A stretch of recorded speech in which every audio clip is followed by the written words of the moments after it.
witness. We are entitled to attack the credibility of any witness whose testimony tends to incriminate the accused.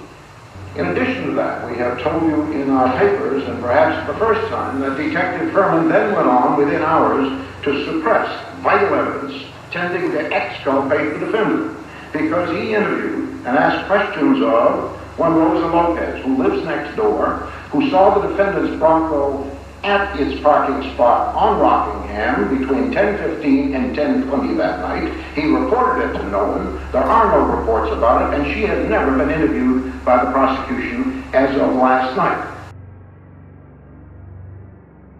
So, if he suppressed evidence and claimed to find incriminating evidence, I think we hardly need go further before we have the right to ask him, and by the way, haven't you said on past occasions that you are in favor of genocide? Because what he really said was, let's put them all in a pile and burn them all. And I haven't heard that come from anyone since Adolf Hitler. That's a pretty extreme statement.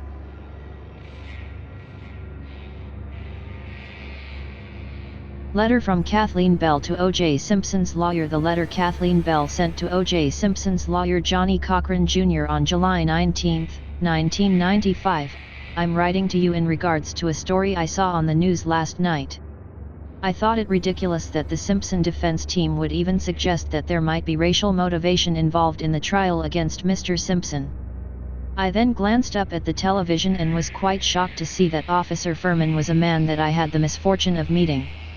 You may have received a message from your answering service last night that I called to say that Mr. Furman may be more of a racist than you could even imagine. Between 1985 and 1986, I worked as a real estate agent in Redondo Beach for Century 21 Bob Maher Realty, now out of business. At the time, my office was located above a marine recruiting center off of Pacific Coast Highway. On occasion I would stop in to say hello to the two Marines working there. I saw Mr. Furman there a couple of times. I remember him distinctly because of his height and build. While speaking to the men, I learned that Mr. Furman was a police officer in Westwood, and I don't know if he was telling the truth, but he said that he had been in a special division of the Marines. I don't know how the subject was raised, but Officer Ferman said that when he sees a nigger, as he called it, driving with a white woman, he would pull them over. I asked Wood if he didn't have a reason, and he said that he would find one. I looked at the two Marines to see if they knew he was joking, but it became obvious to me that he was very serious. Officer Ferman went on to say that he would like nothing more than to see all niggers gathered together and killed. He said something about burning them or bombing them. I was too shaken to remember the exact words he used. However, I do remember that what he said was probably the most horrible thing I had ever heard someone say. What frightened me even more was that he was a police officer. I am almost certain that I called the LAPD to complain about Officer Mark Furman, yet I did not know his last name at the time. I would think that the LAPD has some record of this.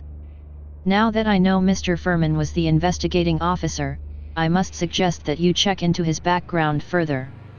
I am certainly not a fan of Mr. Simpson, but I would hate to see anyone harmed by Officer Ferman's extreme hatred.